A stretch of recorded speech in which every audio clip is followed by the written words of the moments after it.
Eus a blech et ar brezonek deus pel na zo sur. Pemvet kanvet goud e Jesus Christ e voe be ret d'ar vretonet terre e kuit deus breiz veur, a lot deus auto voe deut da jom, amañ, ba breiz, a gato noe digaset ou yez deo. Ben ar fin vie komzet ar memeus yez tro dro da vor breiz, me tamm a tamm neus chanchet an traoù, an dud, kemesket ar poblajou, hag ar brezonek zo deud ar yez disaval deus ar real. Daou seurt yezou keltiek ave kavet you, ne he, ar yezou ve komzet e bro iverzon, enez va nao, bros koz, nin ket ar memeus yezou, me tos sa var in memeus tra.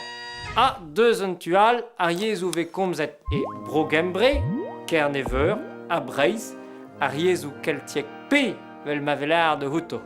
Komzet ve brezonek e breizizel dre vraz, en tual de linen e tre sandbriek a djenet. Ar yez implijet gant al loden vras ad an dud voe bite gant neil brez el bet, me voe ket droat da gomz brezonek er skol, a chanch e pen d'ar vaz, buen var, dilez et ebet ar brezonek gant ar pep brasa d'ar an dud o chom e breiz. Daou ran mil den benag a voer brezonek you ato pez ne ken itra, a gous pen 30.000 bugel a gaver er skol you du yezek, gato ma amzar da zon or yez, chans vat deo.